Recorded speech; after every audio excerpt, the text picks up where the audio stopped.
So, good morning everyone. I am Divine Grace Dario Arcones together with Cherry Novi Villaber. So, we are assigned to report about socio-emotional development of intermediate scholars, Unit 5, Late Childhood and Intermediate Scholar by Heidi Grace Bravo. So first, allow me first to read the learning outcome. So, at the end of this presentation, you should be able to first, identify the socio-emotional characteristic of children in their late childhood stage. Second, determine the qualities of family life that affect older children's development, holding changes in family interactions. And the last is interview a parent regarding the child's socio-emotional development. So, in introduction, at this period of socio-emotional development, children are spending less time in the home. The bulk of their time is spent outside the home, either alone or with other children, rather than with adults. Older children have already familiarized themselves with other children. They are already used to interacting with different ages and gender.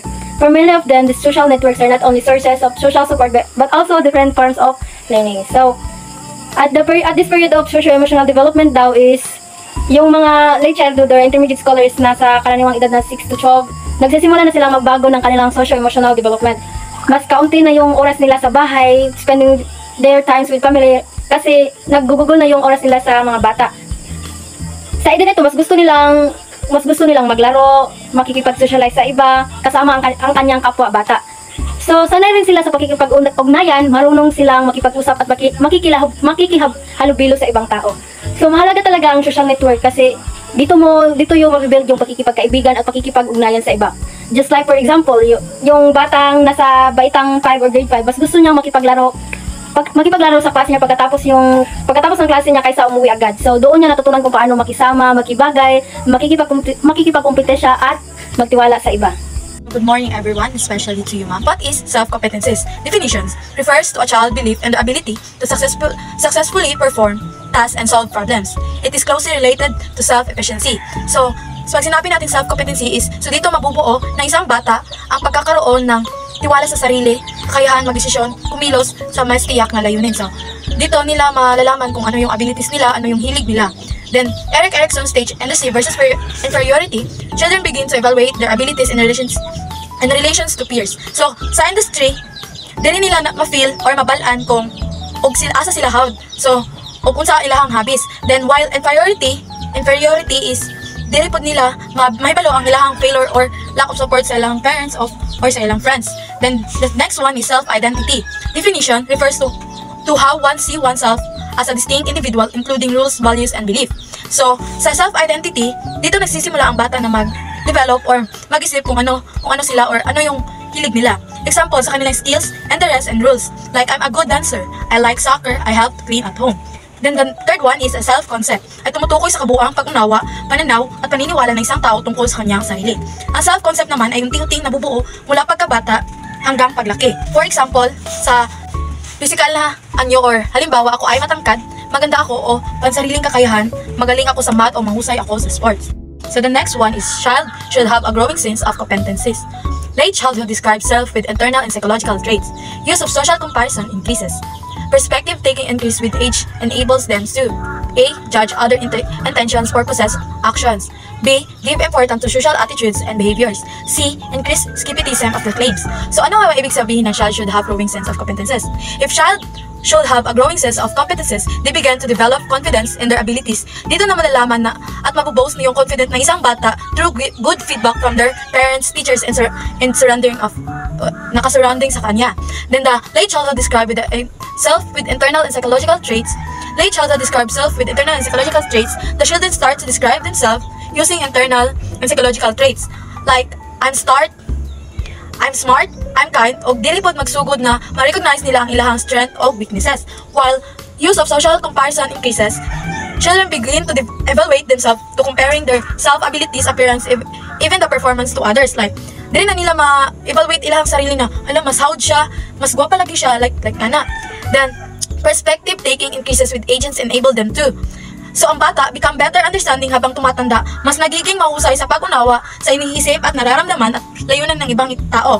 So ito ay nagbibigay daan sa kanila na mas tumpak na mapahusgahan ang layunin, dahilan at kilos ng ibang tao. Then the second is pahalagahan ang mga panlipunang pamantayan at halaga at bigyang importansya ang mga mag-aaral at pananaw ng kaibigan ng lipunan.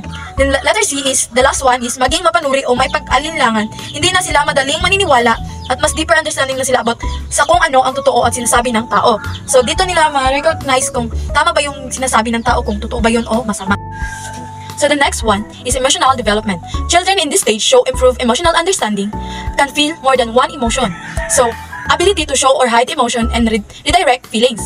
Then the next one is development of empathy, genuine concern for others. Then the next one is another milestone in this stage in development of the children's emotional intelligence or EQ, which involves the ability to monitor feelings of oneself and other to guide and motivate behavior. So the first one is the emotional development. So ano nga ba ang emotional development?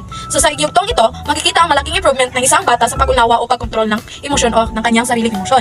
So the first is improve emotional understanding. So kaya ng isang bata na maramdaman ng dalawa o higit pang emosyon ng sabay.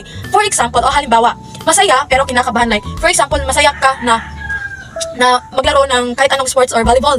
Pero sa deep inside sa yung kalooban is kinakabahan ka kung kaya ko bang maglaro na like that.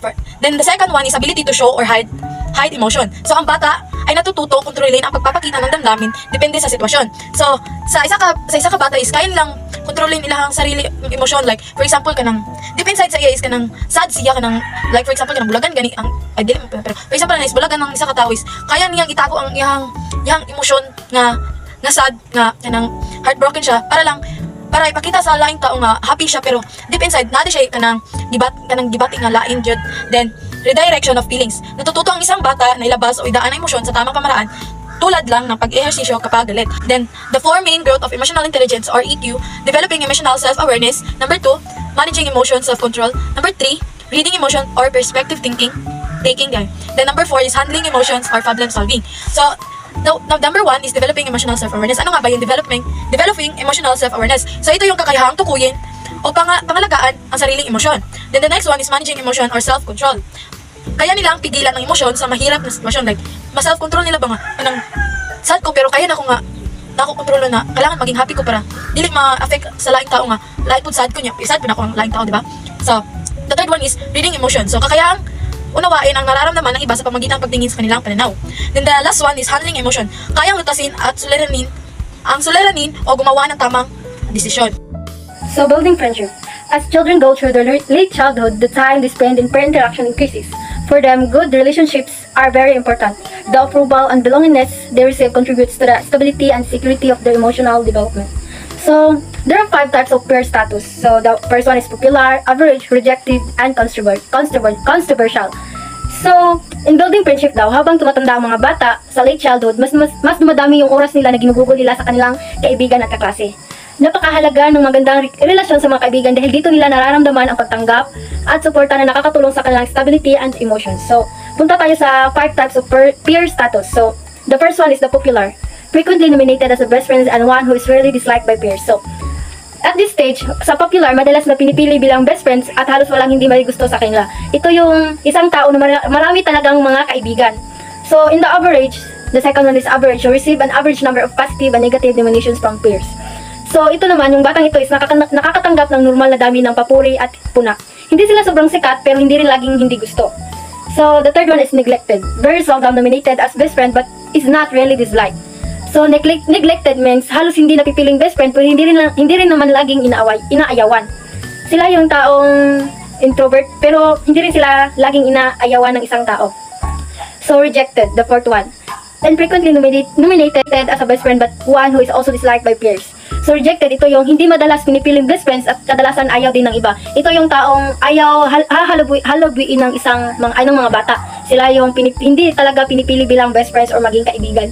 So the last one is controversial. So frequently nominated as a best friend but at the same time is disliked by peers. So ito yung batang madalas pinipiling best friends pero marami rin hindi gusto sa kanila. So popular children have the following skills with which peers find very positive, and as a result they become most favored in the group. So bakit nga ba nagiging popular ang isang bata? So kadalasan kasi sa kanila is may magandang katangian. Yan yung number 1 talaga, magandang katangian, tulad ng the first one is they give out reinforcement, means marunong magbigay ng suporta at papuri. The second one is they act naturally. So natural sila at hindi plastic ang kilos. So sila yung kaibigan talaga na true, hindi yung plastic. And the third one is they listen carefully and keep open communication. So nakikinig sila sa kanilang kaibigan at marunong din silang makikipag-usap in a good way. So the fourth one is they are happy and are in control of their negative emotions. So masayahin, ang batang ito is masayahin at marunong mag-control ng galit. Sila yung mataas yung patience, like kaya nilang kontrolin yung emotions nila. Hindi agad sila nagagalit sa isang bagay. So the last one is they show enthusiasm and concern for others. So concerned at may malasakit sa iba, just like pag may kaibigan na may problema, sila yung taong may malasakit talaga at tutulong. It's all about family. So in family support at this stage is crucial. When children discover their interests such as riding a bike or playing a musical instrument, a supportive family can make a big difference. Without encouragement, they may easily become frustrated.